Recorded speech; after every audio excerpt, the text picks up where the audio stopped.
Good morning and welcome to Occupational Safety and Health Training for our dear employees. I am your moderator for today, Irishman San Ramasa, a nurse trainer and one of the nursing supervisors from Fatima University Medical Center, Valenzuela. Our webinar for today is very important for all employees, for this entails everybody's concern.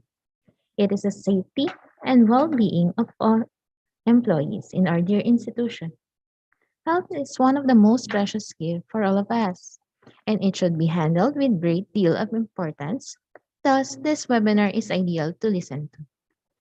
To start our webinar, we would like to ask everyone to be in the loving presence of our Lord as we have our opening prayer that will be followed by the national anthem.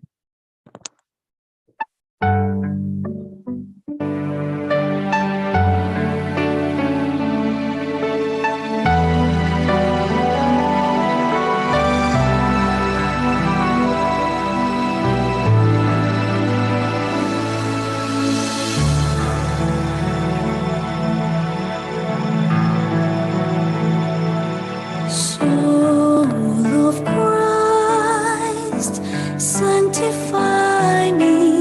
Body of Christ, save me. Water from the side of Christ, wash me.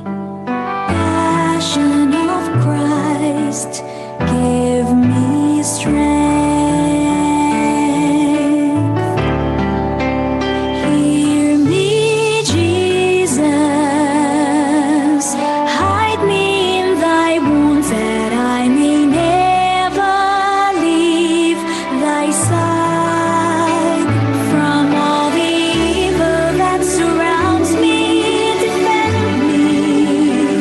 And when the call of death arrives, bid me come to thee that I may praise thee with thy saints forever. Hear me, Jesus. Hide me in thy wounds that I may never leave thy side. From all the evil that surrounds me, defend me. And when the call of death arrives, bid me come to thee that I may praise thee with thy saints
Again, a warm welcome to everyone. Occupational safety and health training is one important thing to discuss. For this webinar is a way to learn to protect everybody against the dangers of injury, sickness, or death through safe and helpful working conditions. We would like to remind everyone of our webinar etiquette. You may turn on your cameras as we love to see your charming faces, but please provide a conducive environment. For we remind everyone that this is a formal webinar. Please mute your microphone as not to distract our dear speakers. You may raise your concern and clarification in our chat box. We ask for active participation and attentive listening. And as always, be respectful to our dear speakers and participants. To formally start our webinar, I would love to welcome our health officer and the chairman of our Quality Assurance and Patient Safety Unit for both Fatima University Medical Center Valenzuela and Antipolo. I would love to give the floor to Dr. Alfredo Guevara for his opening message. Good morning, FEMC Valenzuela employees. Welcome to our mandatory occupational safety and health seminar, which is held yearly and sometimes quarterly. First of all, I want to thank the HRD headed by Ma'am Cynthia for organizing this seminar. And also I want to thank the speakers, Ma'am Shelley, Sir Gab, and Engineer Albar for their contribution. I cannot overemphasize the importance of this seminar. This year we had 2 occasions of fire in the wards, and good thing it was put out. But one of our staff in putting out the fire did not use the fire extinguisher, which was just available. So we cannot really master everything. So this is a reinforcement. That's why it's done yearly and sometimes quarterly. And so without much ado, I welcome you all, and I hope you have a fruitful seminar, and thank you.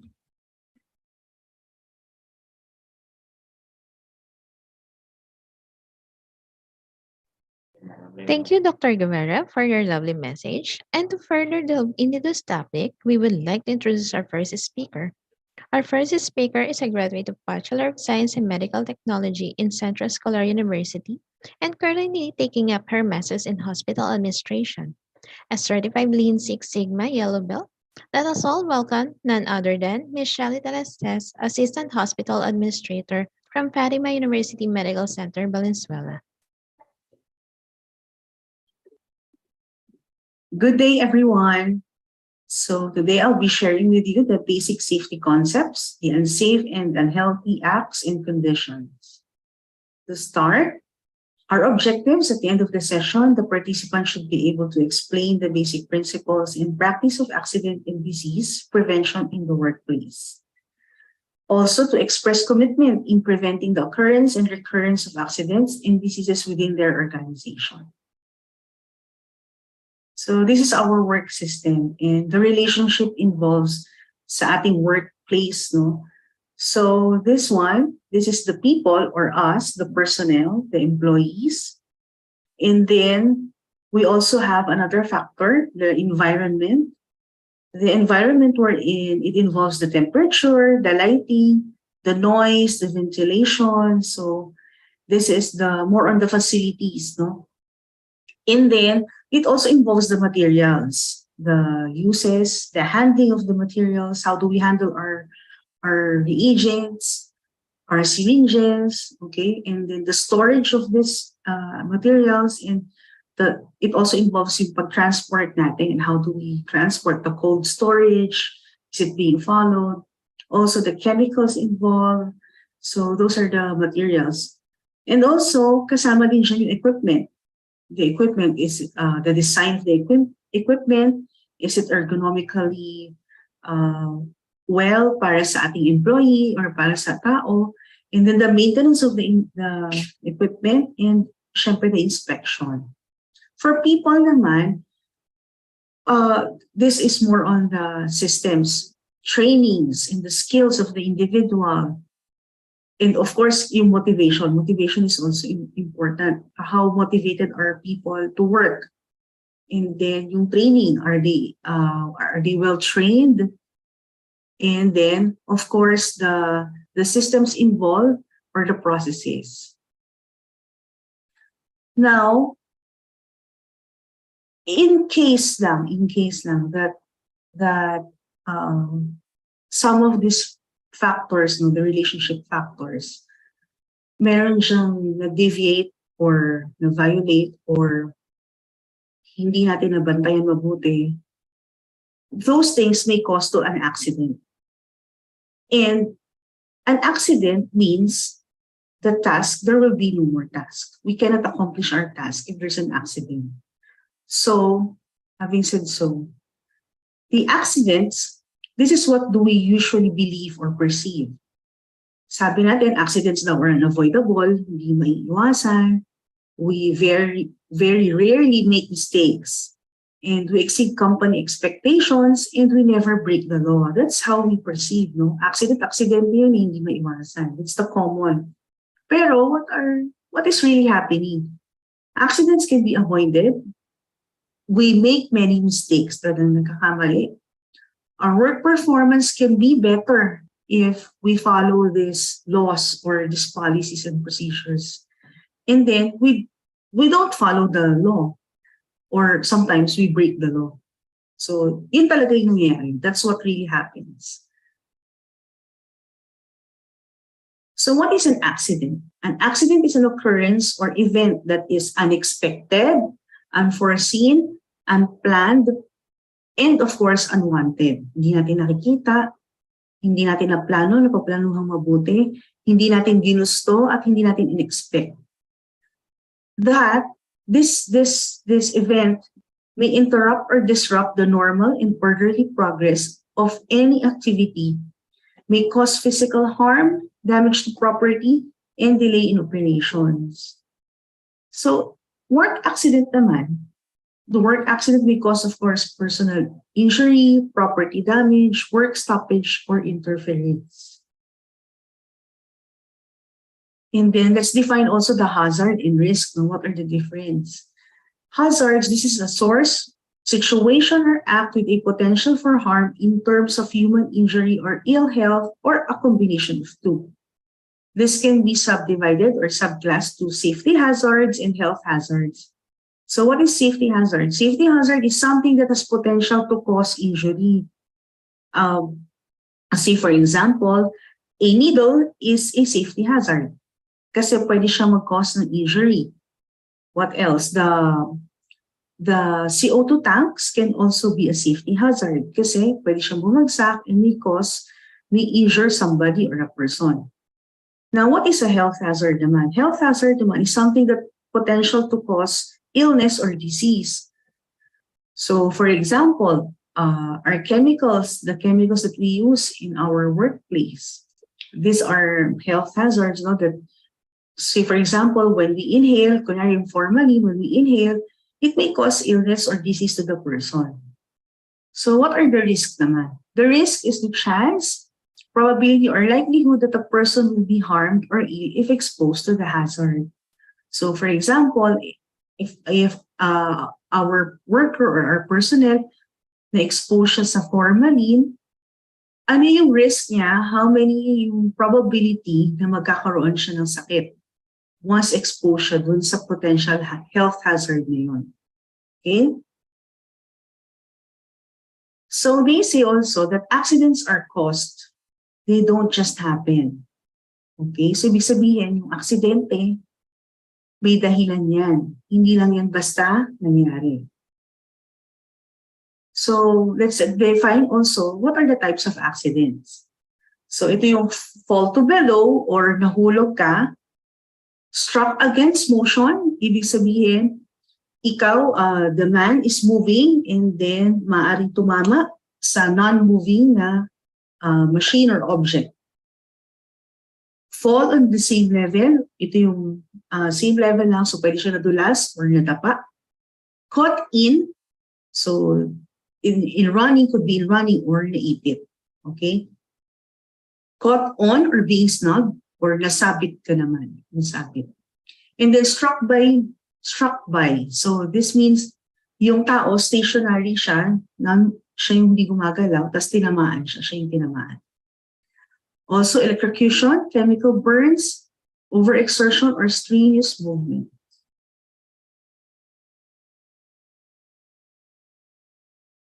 So, accident costs. Yung cost natin pag may aksidente nangyayari, it was defined as parang in an iceberg theory, no? So, there are direct costs and indirect costs. So, the direct cost, ito yung mga nakita natin. Yung directly kailangan natin i-address at nakikita agad talaga natin something tangible. So, example are the medical expense, of course, kung aksidente, kailangan tayo sa ospital, papagamot. The equipment damage, of course, we need to repair. And then wasted raw material kasi may nasayang, may natapon, may hindi nagamit. And then insurance premiums, of course, the payment of the insurance and litigation expenses. Pero meron din yung mga indirect costs. So what are indirect costs? Indirect costs, ito yung hindi natin agad nakikita, pero ang laki pala ng impact pag mayroong accident na nangyayari sa workplace. So, usually, ito yung injured worker mo. The injured worker or the injured personnel, of course, lesser productivity due to interruption on the day of injury, loss of efficiency, and loss of income. Another example is the other employee naman, yung co-worker niya, that the co-worker need to stop because he needs to assist the injured worker. And also, of course, kapag may accident, mayroong inspection or investigation. That would be an additional cost due to completion of added work and, of course, replacement of the worker. Dahil na-mention ko nga yung replacement of worker, mayroon din yung hiring and training. We need to hire and train our personnel. Of course, there's also equipment downtime. Pag may equipment downtime, meron tayong production loss. So, ibig sabihin, hindi tayo makakapag-proceed ng procedures natin or hindi tayo makaka-work kasi meron tayong equipment downtime. So, what else? Of course, meron tayong replacement ng damaged or destroyed equipment. And then we need to order replacement ng parts, materials, and it will take time. Diba? Pagka nag-repair tayo, nag-order tayo ng parts of the equipment, meron siyang time. So that's a loss already. And then, possible that we need to rent temporary replacement of the machines. That's additional cost. Again, we need to pay also overtime wages for the yung magre-replace nung injured worker natin, so we need to pay overtime. Another absorb possible loss in sales. Yung sinabi ko sa inyo, because of the may equipment downtime tayo, that's a loss, no, kasi wala tayong production. And then investigation, yung pag-investigate ng accident, pag-complete ng written reports, pag-file ng workers' compensation or insurance claims, clean up area, and repair yung repair ng damaged work areas. Those are lost time, mga oras na nawala yon that could be used in production. So these are the accident costs. So more importantly, pag may accident talaga, mas malaki yung indirect costs compared to the direct costs. Okay, that's why we wanted to minimize accidents or eliminate accidents. So what are the causes ng accidents? So it is divided into two: unsafe act or practices and unsafe conditions. So let's start with unsafe act or practices. Ano ba to? Unsafe act or practices is a non-compliance or violation to commonly accepted safe procedures or processes. It's a human action that departs from the standard or written job, procedures of common practice, safety rules, regulations, or instructions. So you see, the processes and our policies are there to help us minimize or avoid these accidents. So kapag meron talagang nag-deviate sa process natin or sa policy natin, just because it's convenient sa atin, parang mas convenient sa atin na gawin to, na diskarte natin as compared to following the actual processes and procedures. If we do that, we're doing an unsafe act. Unsafe act yun. Kasi those processes are designed to help us, to keep us safe. And then, naaral na yun eh, yung mga policy na yun, and process na yun, naaral na yun, pinag-aralan na, kaya natin sinulat kasi proven na siya that it will eliminate the unsafe act. It will eliminate accidents. Okay, so I strongly encourage everyone to always and practice kung ano yung nasa, what is written in our procedures and processes. Kasi naaral na yun. Ginawa yun. It was designed for us to eliminate accidents. Okay?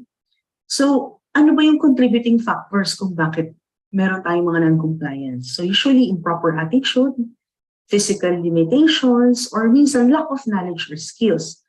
Kaya nga, we conduct trainings like this para ma-remind ang lahat at maturuan ng lahat kung ano yung mga tamang procedure at tamang kailangan gawin. Okay, minsan sa attitude naman, yun yung nasabi ko, minsan sa discarding mo, mas okay, mas mabilis gawin, pero ask yourself also, yung discarding yun ba, is it safe? Will it eliminate accident? Okay, so these are the examples of unsafe act practices. Operating equipment without authority, that's number one. Do not operate operate or use the equipment without the authority. Or kung sino yung authorized person lang na dapat mag-handle ng equipment. Ano pa, disregard SOP or instructions or not following the procedures and processes. So that's also an unsafe act. Improperly or non-use of PPE, it's also an unsafe act. Diba? That's why we use PPEs to protect ourselves. And then ano pa, removing safety devices or guards. So for example, yung CO2 tank natin, yung mga tanks natin, meron niyang safety guards, no, para hindi siya mag-fall, ma-eliminate siya. So pag hindi natin siya binalik or nilagay sa tamang guard niya, di ba meron siyang parang pinaka-guard niya ang tawag doon. Pag di mo siya nilagay doon, may risk siya na bumagsak and then maka-injure, mag-cause ng accident. So, always follow yun. And then, paggamit ng defective equipment, of course, if using a defective equipment, we do not know the outcome, pwede maka-harm sa patient, maka-accident sa patient. So, kaya natin laging pini-preventive maintenance yung ating equipment. And then what else? Horseplay. Yung horseplay, there's always time for that, okay? But during work hours, if you're working, avoid horseplay. Kasi minsan nakaka-out ng focus yan. Mawala yung focus mo. And then, minsan, pwede kang mag-over or mag-exert ng kilos that might result to an accident, okay? And then, working under the influence of drugs and alcohol, of course, it's a no-no talaga. Kasi, of course, pagka may alcohol ka, medyo hilo-hilo ka, or tipsy, so it may cause accident din, not only to you, but also to your co-workers. And then failure to warn or secure. Say, for example, there's a wet floor. Failure to put a warning sign or secure the perimeter may cause an accident. Diba? Kasi yung dadaan doon, hindi niya alam na may basa doon, so pwede siyang madulas. Okay, those are an example of unsafe act or practices. Next is unsafe condition. So, unsafe condition naman is a physical, mechanical, environmental condition which could have been guarded or prevented. The physical or chemical of a materials, machine, or the environment which could result in injury to a person, damage or destruction to property, or other forms of losses. It could have been guarded or prevented. So, ito yung mga usually na isa example ng unsafe condition natin. Halimbawa, ngayon yung COVID. Diba? Number one requirement dyan is the ventilation. So, kung halimbawa, you don't have enough ventilation, how can we make it a safe condition? By putting a HEPA filters or blast filters or air purifiers to make the environment safe. So that's an example of unsafe condition. Okay, so here are the other examples. Inadequate guards or protection. Again, kagaya ng CO2 tank. Kung wala siyang guard, kung wala siyang chain, you're putting it in unsafe condition. Overloading of circuits. So do not overload the circuits. It's unsafe condition. So what do?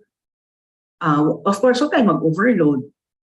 Diba? And then defective tools and equipment, congestion, yung na-mention ko kanina, pag sobrang dami, we put a HEPA filter.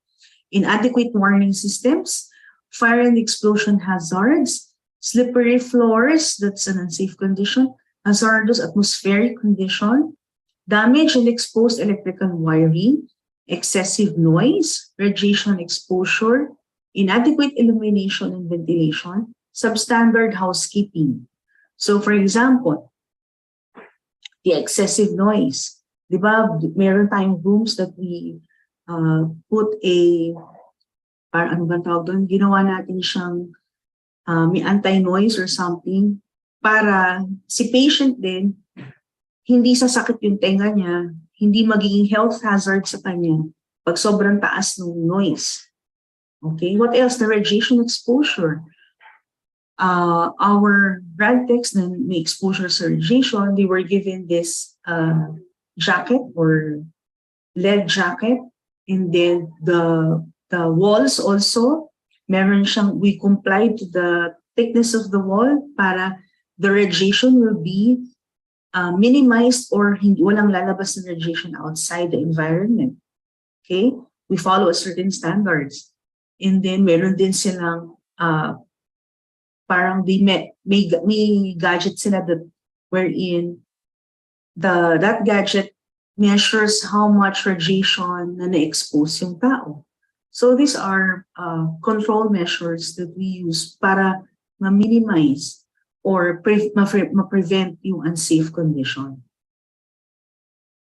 Okay, so this is an example of unsafe, no? Unsafe siya na environment. So this one, look at the box. Yung box hindi siya well nakapasok or nakapatong dun sa surface. So in short, pwede siyang bumagsak, pwede may mahulugan. This one, itong sa baba naman sa bottom, yung drawer, hindi siya na ibalik sa tamang posisyon, hindi siya na i-close yung drawer. So kung may taong dadaan, it could be a trip hazard.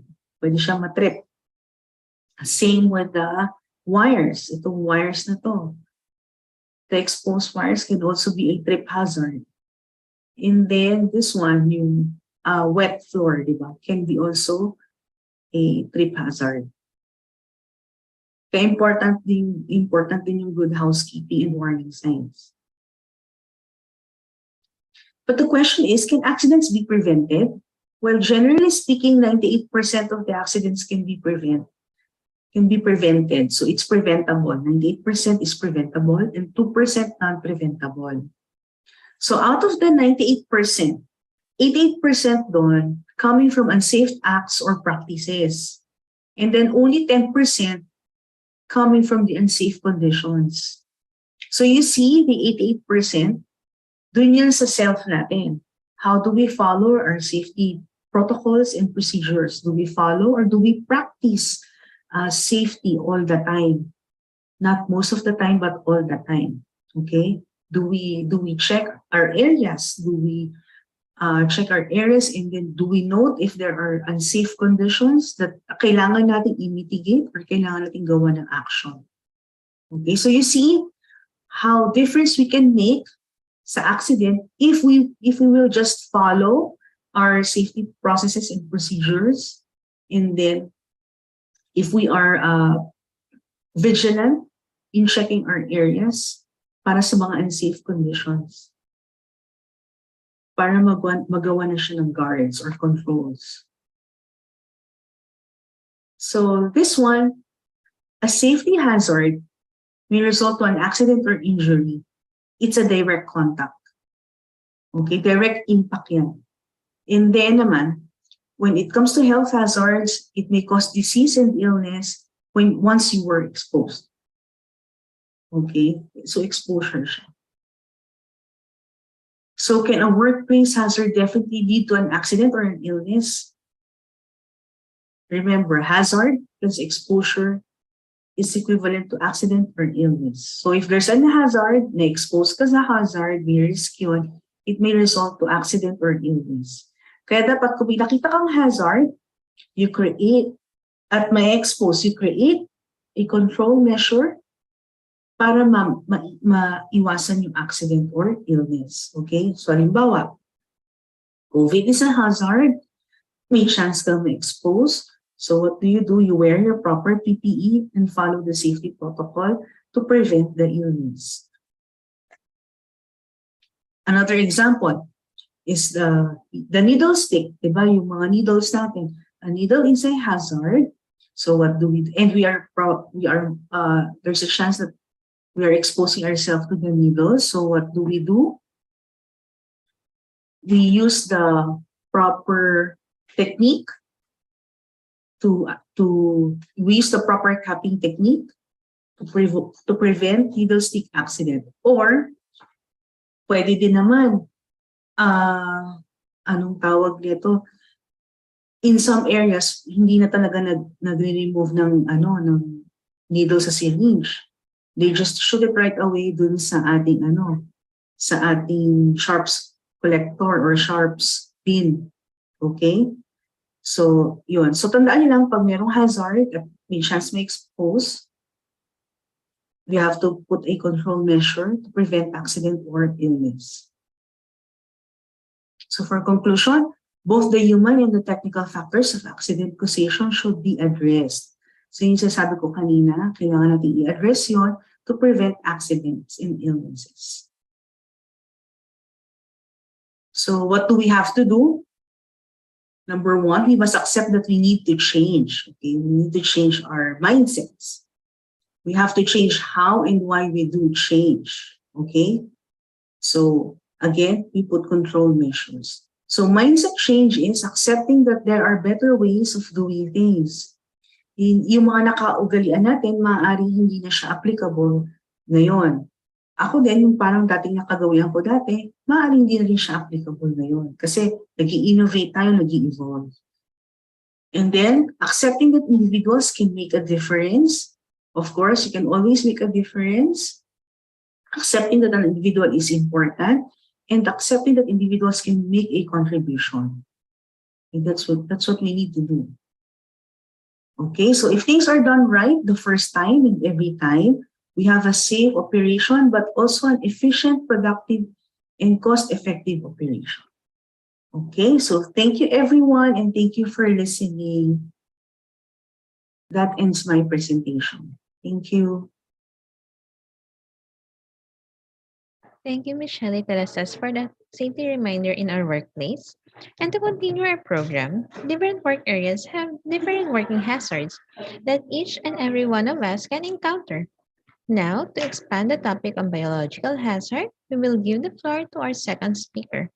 He took up the Bachelor of Science in Nursing in Southern Iloilo Polytechnic College, his Master of Arts in Nursing at Our Lady Fatima University, and with ongoing Doctor of Philosophy in Nursing.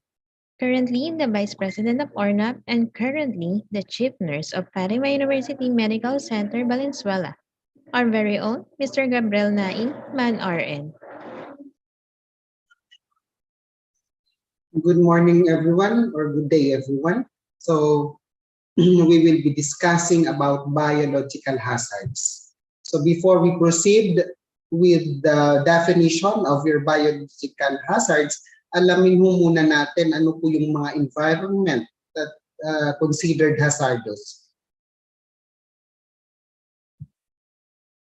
So hazardous workplaces are where there is ionizing radiation, chemicals, fire, flammable substances, or noxious components, and the like. Number two, where workers are engaged in construction work, logging fire, fighting, mining, quarrying, blasting, stevedoring, duct work, deep sea fishing and mechanized farming. Number 3, where workers are engaged in the manufacture or handling of explosives and other pyrotechnic products. So malapit na po yung Christmas. So dito po included ang hazardous workplace. Then, where workers use or are exposed to power-driven or explosive powder-actuated tools.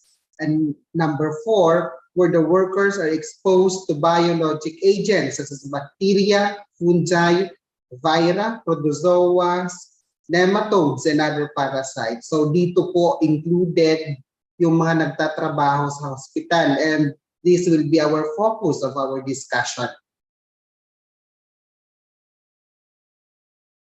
So what is the definition of biological hazard? So according to the Occupational Safety and Health Standards as amended 1989, biological hazards, also known as biohazards, refer to biological substances that pose a threat to the health of living organisms, primarily that of humans. This can include samples of microorganisms, virus, or toxin that can affect human health. So, ang ibig po sabihin, ito po yung mga bakterya na pwedeng makatransmit ng mga sakit, okay, that poses a threat to the health living organisms. So, especially po tayo as human being. So, let's review the chain of infection. So, meaning, kailan nagkakaroon ng infeksyon yung tao or we human being. So, una-una po, one component in the chain is infectious agents. So, these are the examples of mga bacteria, mga fungi. Then, reservoir, meaning kung saan po tumitira or nakatira ang mga bacteria. So, example ng mga reservoir are your human beings, animals. So, yung mga fomites, example sa mga panyo. Okay? Then, portal of exit, saan po lumalabas ang mga bacteria. Then, mode of transmission, paano natin natatransmit or paano sila nakakahawa. Example of that is droplet precaution, airborne precaution, and bloodborne transmission, I mean. Then portal of entry, saan po sila pumapasok, and then the susceptible host. Ang susceptible host po, ito po yung mga immunocompromised na tao. Example, yung mga may cancer, yung mababa yung immune system. So these are the example of your susceptible host. So kahit saan mo dito sa chain na to, pwedeng makapasok yung infection. Okay? So dapat intact itong chain of infection para wala pong makapasok na mga microorganisms or bacteria that will cause infection. Okay? So kung may break ng chain of infection, magkakaroon ho ng infection. So how are hospital personnel protected from infection? So again, as what I have said, focus po tayo doon sa biological hazards. So we're focusing our discussion on the hospital personnel where we are working. So how are hospital personnel protected from infection? So gumawa po kami ng mnemonics. So para po mabilis matandaan, ito po ang word na infect. Okay? Infect. So tandaan po, infect. So instill in our mind, patients are infectious and observe transmission-based precaution. Letter N, never compromise. Letter F, familiarize ourselves with those that can protect us. E, examine your self-resistance. C, communicate effectively. And T, teamwork. So we will discuss that one by one. So again, paano natin mapoprotektahan ang ating sarili from acquiring infection. So, tandaan lang po ang word infect. Again, I instill in our mind that all patients are infectious and observe transmission-based precaution and never compromise. F, familiarize ourselves with those that can protect us. E, examine your self-resistance. And C, communicate effectively. And T, teamwork. So let's start with letter I. So instilling in our minds that patients are infectious and we must be aware of the transmission-based precaution. So standard precaution is applicable to all patients regardless of the diagnosis. So example, pag dumating yung pasyente sa ER, so dapat we must practice standard-based precaution. Pag sinabing standard-based precaution, may suot na tayong mask, naghugas ng kamay.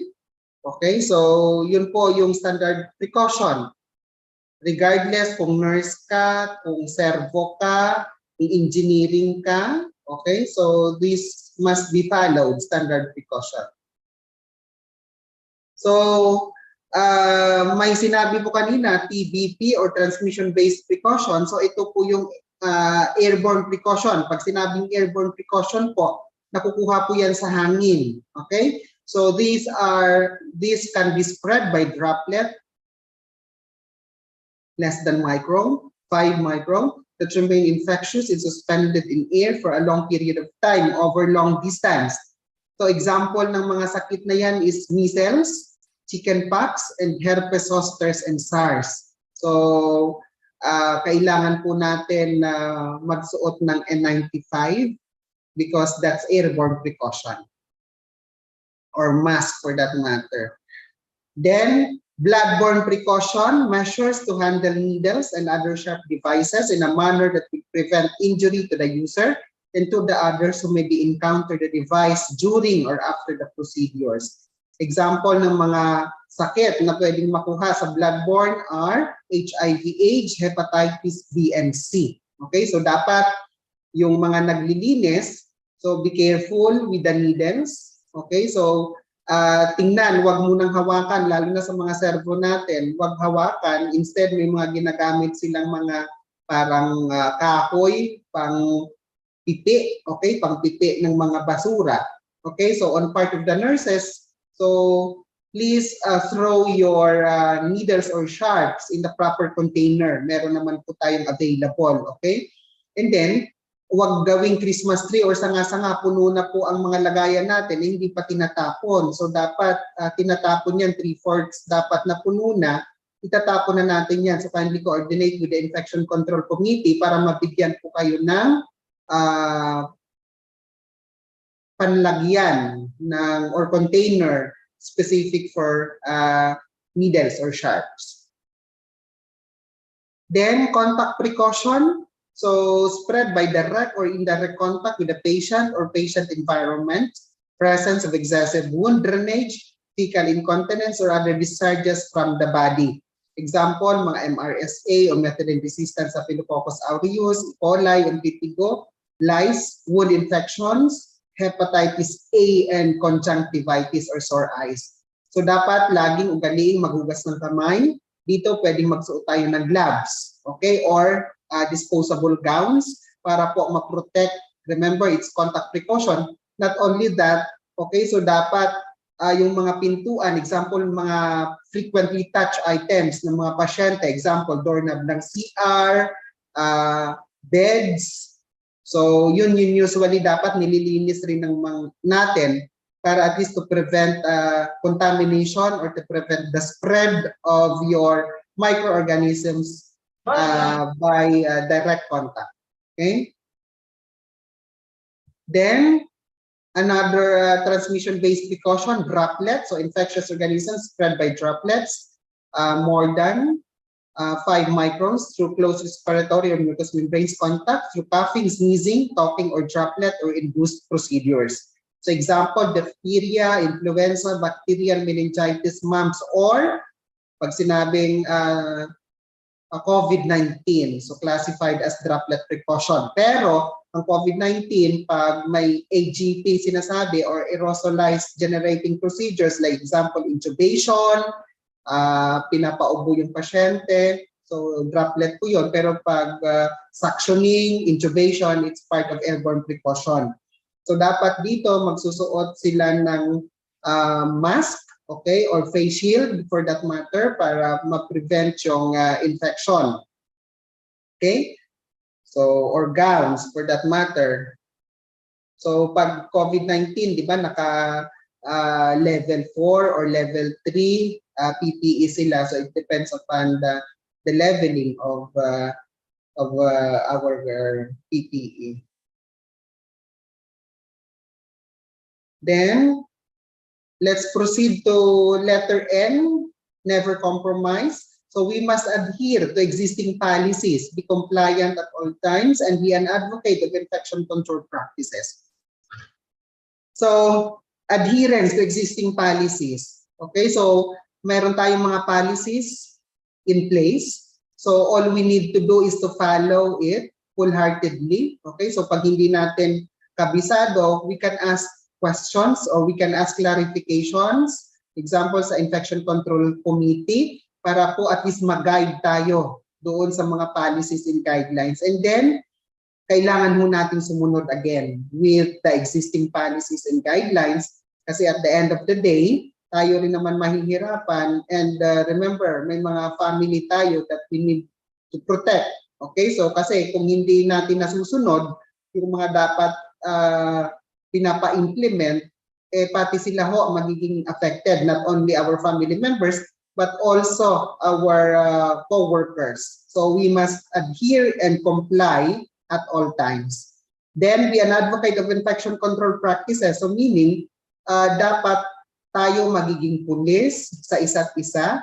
And then, isipin na lang ho natin na we're protecting our family, ourselves, and our colleagues in spreading or in acquiring infection. Thus, we need to follow the infection control practices para po at least ma-prevent natin ang pag-spread ng infection. So, being a healthcare provider, regardless of your professions, pag nagtatrabaho ka sa hospital, maybe engineering, servo, etc., dietitian, clerk, dapat in ourselves, dapat tayo ang magiging model para po hindi na makalat yung mga infection. Okay? So next, letter F, familiarize with what prevents infection. So ito po ang mga PPE na kailangan natin alamin or personal protective equipment. So unang-una po, the basic one is hugas ng kamay, okay, or hand hygiene. So before aseptic technique or before patient contact, before aseptic task, and then after patient contact, bago natin mahawakan si pasyente or any part, bed, example, doorknob. Then after body fluid exposure risk, okay, example, nag-a-assist ka sa pasyente. And then after contact with patient surroundings po. Okay, so number one again, before patient contact, before aseptic task, after body fluid exposure risk, after patient contact, and then after contact with patient surroundings. So paglabas ng kwarto ng pasyente, dapat maghugas tayo or mag-alcohol. Then your gown, ito po, okay, so again, kailangan din natin ito na isuot, for example, for contact precaution, and then your droplet precautions. So then your mask, in goggles, okay, so kailangan natin to for droplet, then gloves, then N95 for airborne precaution, and ito po, these are the sharp containers, okay, to prevent bloodborne infection. So as a reminder, all forms of PPE serve only one purpose. They are barriers between sources of contamination and the patient or personnel. The standards of PPE must never yield to individual comfort or fashion trends. Okay, so tandaan po yan. May mga nurses tayo or or not even nurses, but ibang mga hospital personnel na yung mask nilalagay dito sa arms or yung mask nakalugay dito sa dibdib or yung face shield nakalagay sa ulo. Okay? So again, dapat our PPE serves only one purpose. They are barriers between sources of contamination and the patient or personnel. So dapat gamitin ho natin according to use ng PPE po natin for us to be protected, and also our patients will be protected and our family members. So letter A, airborne precautions. So excuse me. Ito po ang nilalagay natin sa labas ng patient's room. Okay, for us to be aware kung ano po ang transmission-based precaution na gagawin ng lahat ng pumapasok sa loob ng kwarto ng pasyente. Okay, so para pag nakita ng servo or engineering, letter A pala ito. So, ano kailangan nilang gawin? So, maglinis ng kamay or wash hands when entering and leaving the room. Then, doctors and staff must wear fitted N95 mask prior to entering the room. Then, airborne infection prevention room required. Example, negative pressure or keep door closed. So, dapat wag bubuksan kasi example of your airborne is mga PTB patients or may TB. So, that's considered airborne infection. So, dapat nakasarado lagi ang pintuan para hindi kakalat sa hallway. And then, N95. So, try to approach the nurse's station kung hindi po tayo kabisado, lalo na po yung mga non-medical staff na papasok sa patient's room. Then, letter C, contact precaution po ito pag nakikita natin sa labas ng patient's room. So, anong gagawin? So, as you notice, pinakauna ho lagi yung clean hands before and leaving the patient's room. So, ang dapat suot natin is gown and gloves. Then, use patient-dedicated or disposable equipment. Clean and disinfect shared equipment. So, dapat ito po ang magsuot tayo ng gown and gloves pag nakita natin contact precaution. Okay? Then, letter D. Okay? So, droplet precaution po ito. So, again, maghugas ng kamay bago at saka pagkatapos punta sa patients. Then, magsuot ng mask. Okay? So, regular mask will do. Surgical mask. Then, doctors and staff, if contact with the secretions likely, use gown, glove, and eye cover. So, ito po ang precaution natin pag droplet precaution. Okay? Or face shield. Then R, pag sinabing R, it's reverse isolation. So, sino po pinoprotektahan natin pag letter R? So, pinoprotektahan po natin yung pasyente because immunocompromised si patient because of maybe cancer patient po siya. Okay, so or may undergoing chemotherapy. Okay, so or autoimmune system na masakit. So, pinoprotektahan natin yung pasyente. Okay, no person with infection may enter. Okay, kasi remember, pinoprotektahan natin yung pasyente. So, dapat ang lahat ng pumapasok is walang ubo, walang sipon para hindi mahawa yung pasyente. Keep door closed, then wash hands again before and after, then follow standard precautions. Wala pong flowers, fresh fruits, or vegetables. So, it depends upon the recommendations of our attending physician. So no flowers, minsan kasi allergic sila. Okay? Then wag rin yung mga pets. Okay? Bawal din po. Actually, bawal sa hospitals. Then gown and gloves when entering the room. Then doctors and staff must use mask, gown, and gloves must be worn. Then use patient-dedicated or disposable equipment. So tandaan, pag letter R, nakita po ninyo sa labas ng patient's room, meaning reverse isolation, pinoprotektahan mo natin yung pasyente. Okay? Kasi nung una, yung contact, airborne, and droplet precaution, ang pinoprotektahan mo natin yung healthcare provider or any staff that enters in the patient's room. Pero pag letter R, baliktad, pinoprotektahan ho natin yung pasyente. Okay. So, next, I will be presenting the memo or memoranda issued by the hospitals in protecting or in response to infection prevention and control measures.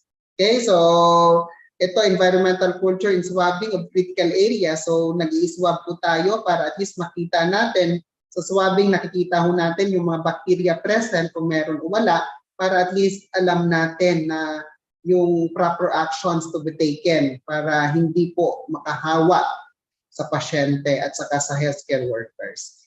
Then, ito po, transmission-based precaution. That's why meron po tayo sa labas ng patient's room yung ABC at saka R na nakikita ho natin. Then, gumawa rin ng admitting slip, okay, for us to be aware. Example, sa admitting slip na yan, nakikita ninyo yun sa chart, i-check po ito ng residente. It's either the standard precaution, airborne, contact, droplet, reverse, and bloodborne precaution. Para po pag-akyat ng pasyente sa ward, alam po ng mga healthcare workers yung transmission-based precaution. Then, ito po yung guidelines for treatment of pathogenic isolate identified through nasal swab. Okay, so then letter E, let's proceed to letter E, examine self-resistance.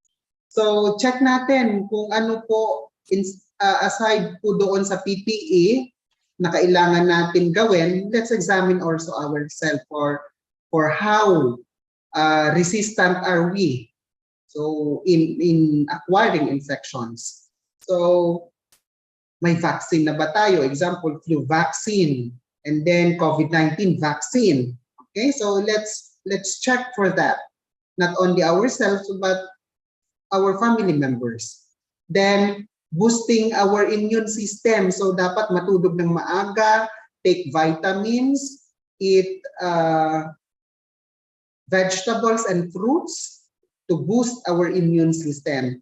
Then, exercise regularly po. Then, have your maintenance na iniinom po regularly. Then APE po, so let's be thankful to the administration because of the free APE po, laboratory exams during our birthday. So i-grab po natin yon para at least we can do about our health. Example, pag nakita mo taas yung cholesterol, so magbibigay na po, or we can take anti-cholesterol medications. If mababa yung, if we need some another diagnostic test to rule out our specific diseases. So mas maganda po yun para at least maagapan natin. Okay, so please comply with the APE po. Then letter C, importante ho ito, communicate effectively. Okay, so kung may nakikita ho tayo, okay, na mga or we need to report yung mga incident related to infection control events. Example, may needle stick injury. Okay? So dapat ma-report po natin yon. Okay? Kasi gagawa ng investigation. So kung may airborne precaution, so ganun din, droplet, bloodborne.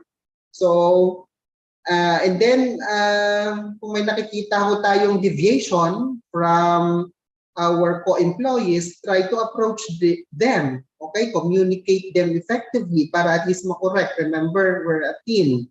So we need to strengthen that kasi para at least nagtutulong-tulungan mo tayo para at least we can maintain a safe and infection-free hospital. Okay po?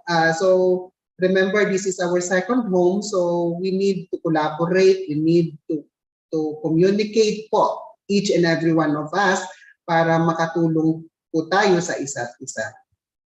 Then, letter T, teamwork, to be totally free from infection. Hindi lang po ito work ng administration, hindi lang po ito work ni infection control team, hindi lang po ito work ni NSO or the medical director's office. It's you, I, and we working together towards an infection-free environment. So kailangan ho namin ng tulong ng isa't isa. Hindi po natin kakayanin to, hindi namin kakayanin to, or hindi kakayanin ng Infection Control Committee ito. Okay, so we need to work together para po magiging effective ang mga ang policies, kailangan natin mag-comply. Okay? So every one of us is vital in maintaining free infection environment. With that, maraming salamat po and have a nice day to all.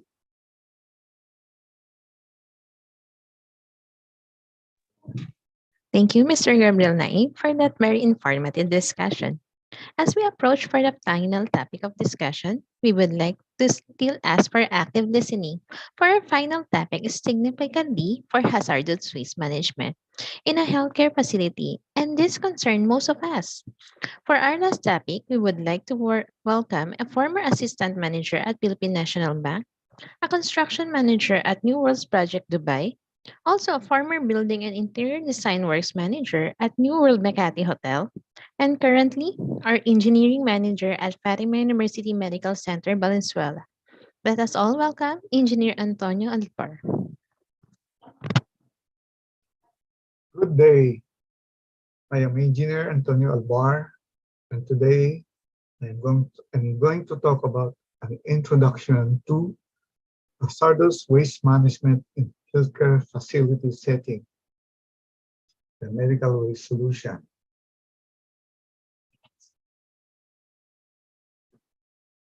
So I will discuss the definition of terms, the storage considerations, the waste treatment and disposal systems.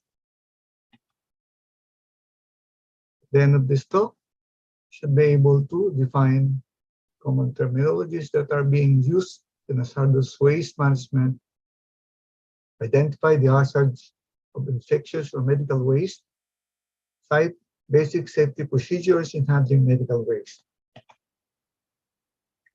So these are the landmark environmental laws. So in 1978, the environmental impact statement, which is covered under PD 1586. This was the time of the former President Marcos. Then in 1990, during the time of President Cory Aquino, the Toxic Substances and Hazardous Waste Control Act under RA 6969. And in 1999, under the presidency of President Joseph Estrada, we had the Clean Air Act under Republic Act 8749, as well as in year 2000, the Ecological Solid Waste Management Act under Republic Act 9003. Then in 2004, we have under the presidency of then President Gloria Aquino, we have the Clean Water Act and the Republic Act 9275. So these are the estimated solid waste generated in the Philippines. As you can see, in terms of percentage, the National Capital Region,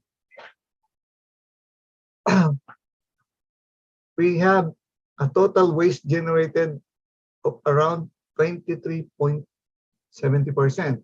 These data are way back 2010, but still, I think the NCR still has the biggest solid waste generation in the Philippines. In the whole Philippines, we have the average of 28.875 metric tons per day.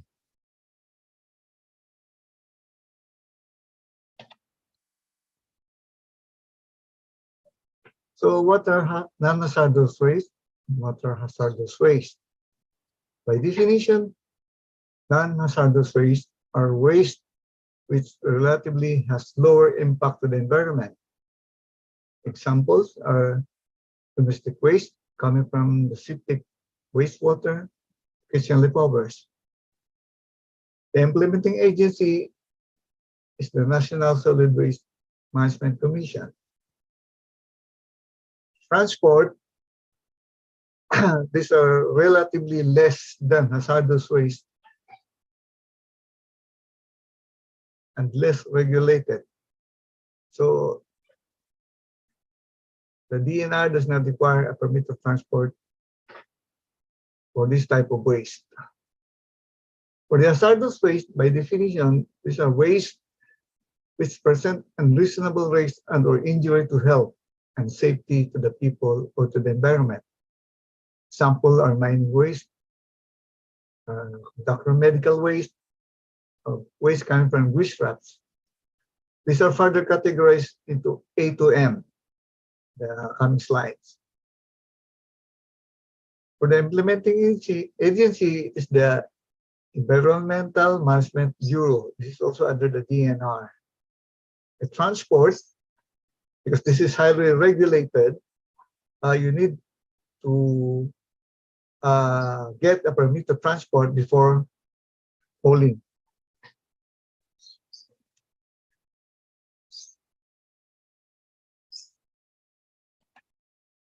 So 90% of all wastewater in the Philippines is discharged directly into bodies of water without prior treatment. So yan ang katotohanan. 60% of the pollution load in Pasig River and Laguna Bay are coming from septic tank effluents and domestic wastewater discharges.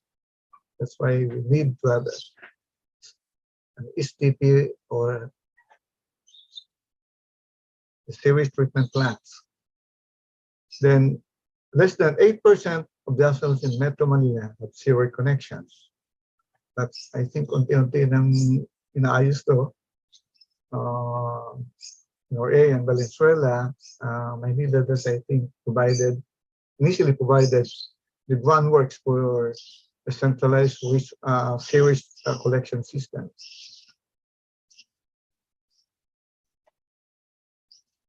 So these are the classification of hazardous waste.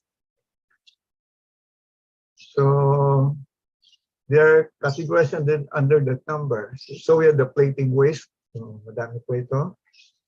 Example, discarded plating solutions and sourced with a cyanide concentration of less than 200 ppm. That's A101.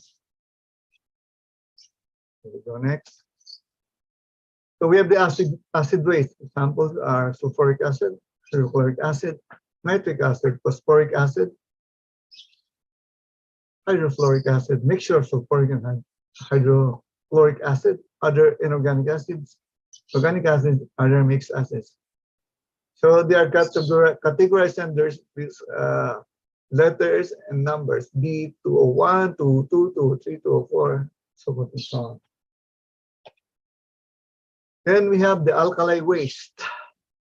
Samples are caustic soda, potash, alkaline cleaners, which are categorized under C series, that's C301, 302, 303, 304, so forth. Then we have the inorganic chemical waste. These are non-toxic salts. Arsenic acid compounds, boron, cadmium and its compound, etc. Categorized under letter D, 401, 402, so forth and so on. Madami po ito. 499 po yan. Next, we have the reactive chemical waste. Under E. So E series 501. Examples are oxidizing agents, reducing agents, explosive and unstable chemicals, highly reactive chemicals. So next we have the inks, like solvents base, that's F601, the pigments, the paints, resins, latex, adhesives, organics, and sludge. Categorized under F, starting with 601 up to 699. Then we have the waste organic. These are halogenated organic solvents under G series categorization. Solvents, non-halogenated organic solvents. Then we have the organic waste. These are waste coming from waste waste from industrial or commercial premises. Restaurants, for example. Categorized under H. This one is H802. Used or waste oil. So these are industrial oil, including sludge, vegetable oil, including sludge, tallow, oil, contaminated materials. Under I series, so this is I101, 102, 103, 104. Likewise, containers, yung mga gamit na container, portable containers previously containing toxic chemicals, is categorized under J201. Immobilized waste. These are solidified and polymerized waste, chemically fixed wastes, and encapsulated wastes. Categorized under key 301, 302, 303. Then we have the organic chemicals. These are waste with specific halogenated toxic chemicals under L, so called L401, 402, 403, 404. So waste with specific toxic non-halogenated chemicals, ozone depleting substances, and polychlorinated biphenyl waste PCB. And for M, we have the miscellaneous waste. So we have the pathogenic or infectious waste. Ito yung inaano natin, pinapakuha kay Clean Way, yung M501. Then we have the asbestos waste in 502. Also, itong pharmaceuticals and drugs in 503, when we become niya. Pesticides, persistent organic pollutants waste, 505. Waste, electrical and electronic equipment. So wala, in 506, video wala kasi po binibenta ito niya recycle. Spatial waste. May mga nagkakayos pa ng mga kuwan na yan, mga electrical, electronic equipment. So, these hazardous waste are categorized into hazardous healthcare waste categories. Namely, so start at the top, we have the chemical waste, so lab reagents, disinfectant solvents, the pathological waste, lead and other fluids, the pressurized containers, gas cylinders, cartridges, and aerosol cans, infectious waste, lab cultures, waste from isolation wires, etc. Pharmaceutical waste, expired medicine and other pharmaceuticals, waste with high heavy metal content, broken thermometers, pressure gauges, genotoxic waste, these are cytotoxic drugs, genotoxic chemicals, sharps, sharp needles, sets, scalpels, knives, blades. So definition of terms, waste generators. So any facility, institution, business establishment with activities or work processes that generate waste. So tayo, I consider this generator also. Transporters. I think this is the right person or entity licensed by the DNR, Environmental Management Bureau, to convey hazardous waste through air, water, or land. Treatment, storage, and disposal facilities. These are facilities where hazardous waste are stored, treated, recycled, reprocessed, and or disposed of as prescribed under DNR Administrative Order Number 2004-36, Chapter 6 to 2, categories of TSP facilities. In our case, we have Clean Way Industrial Management Solution. So this is the medical waste solution. So Clean Way, these are our treaters. We cover the services such as collection, disinfection, transportation, storage, treatment, and disposal of infectious waste. So coming from a hospital, picture, it goes to on-site weight determination or dun sa dump site natin. Then Cleanway will transport our waste. Disinfection, we have the disinfection of bins. We have the certificate of treatment. Then, so waste generated from hospitals, so on-site weight determination, transportation of waste, disinfection of bins, then goes to proper storage, right treatment, the treatment of waste, we have the autoclave, the post-treatment shredding, then the secure landfill disposal, and the certificate of treatment. So that's just the process. So waste segregation is a key.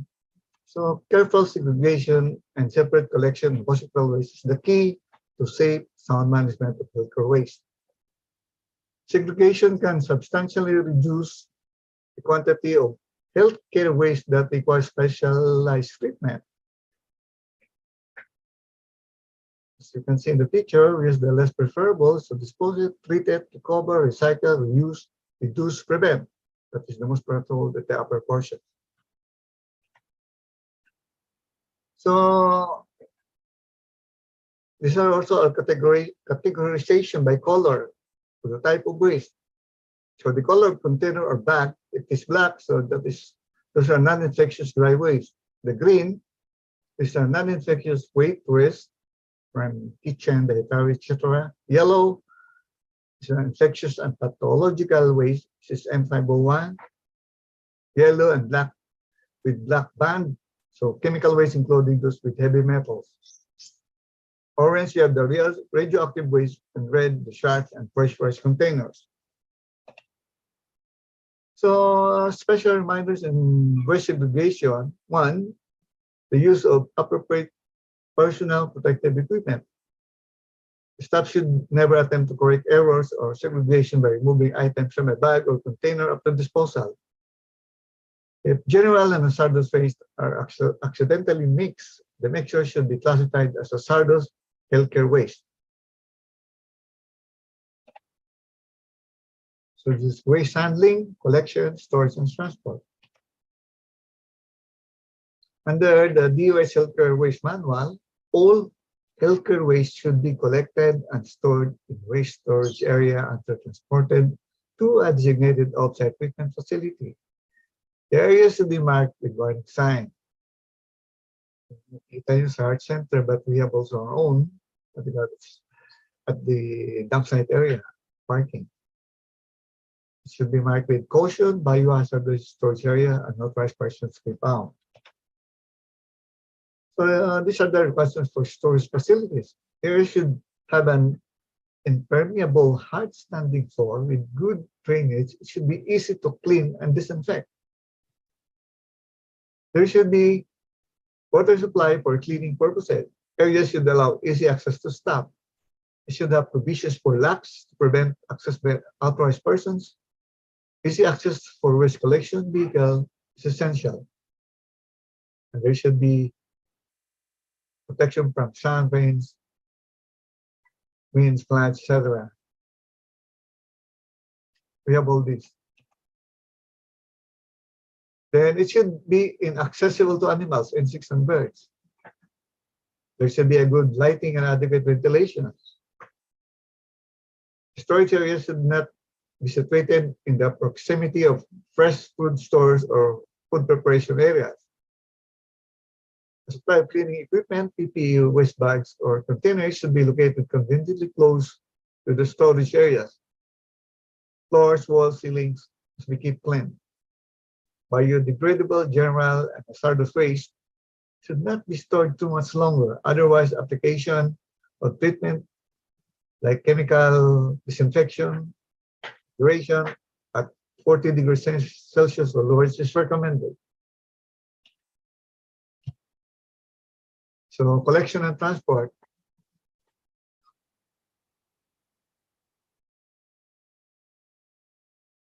So this is the recommendation for the handling and collection. So waste should be collected regularly. In our case, it is twice a week, or sometimes 4 times or 3 times a week. No bags should be removed unless they are labeled with their point of production. The bags or containers should be replaced immediately with new ones at the same time. A supply of fresh bags or containers should be available readily. Collection practice active solid reactive waste shall consist of distributing orange color coded suitable containers with the radiation symbol colored magenta or black. Handling, collection, transport, and disposal of these materials shall be based on the guideline issued by PNRI.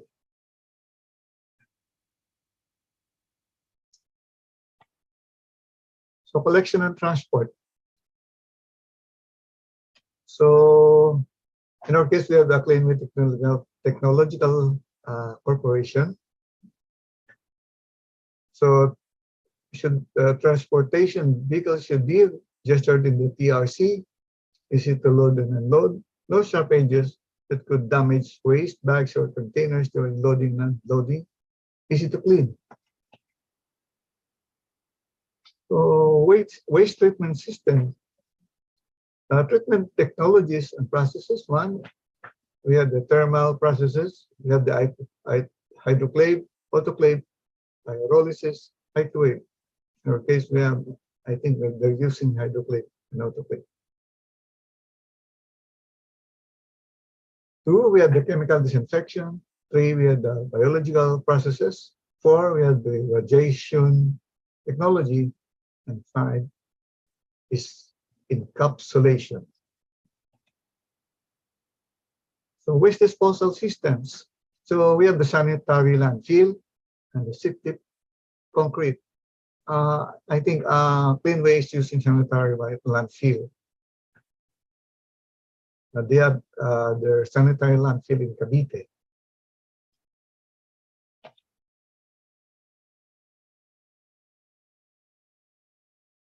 Kanina, naulit siya. So, medical waste solution.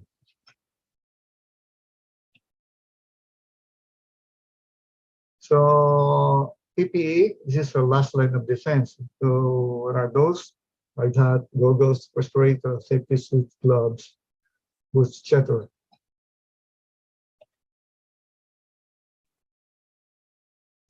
This is an example of the transporter registration. So, in the case of Cleanway, so the name and address of transporter, the transporter registration certificate, a lot type of hazardous waste to be transported as per DNR policy, and the policy only DNR registered vehicles included. The TRC are only allowed to transport hazardous waste. So for them, same the PSD registration certificate, sample, and as a general reminder, following safety procedures is a commitment. Safety protocols should not be taken for granted. Sinabi ni Senator Mian before, taken ka nga. Ulitin naman. So be like Paul, this is Bill. So Bill segregates waste properly. Bill follows safety protocols all the time because he understands that his safety is the safety of his family too.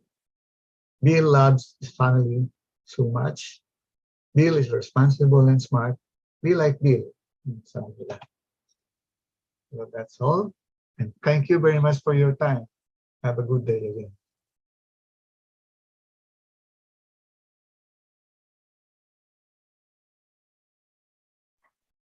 Thank you, Engineer Altvar, for the detailed discussion. As we approach the end of this webinar, We would like to ask everyone to open their cameras as to share and have a photo op.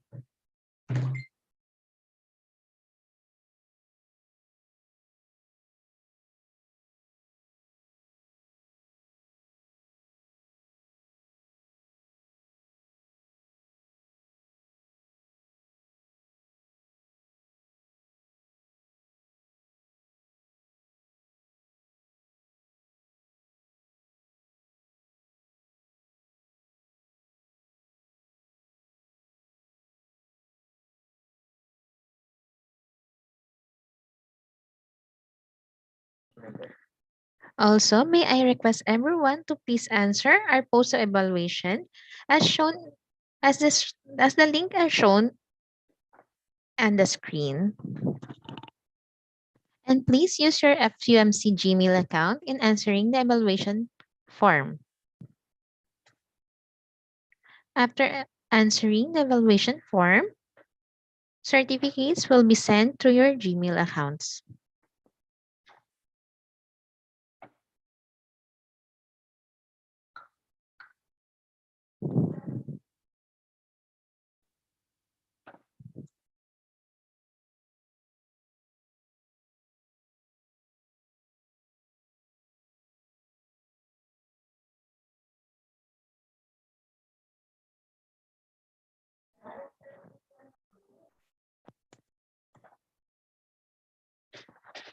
We would like to thank you all for attending our occupational safety and health training. We hope you learned a lot today, as these are should be practiced and maintained for a safe and health working place for all of us. Again, this is Irish Manson Ramasa. Thank you for your presence and time. Hoping everyone have a great day.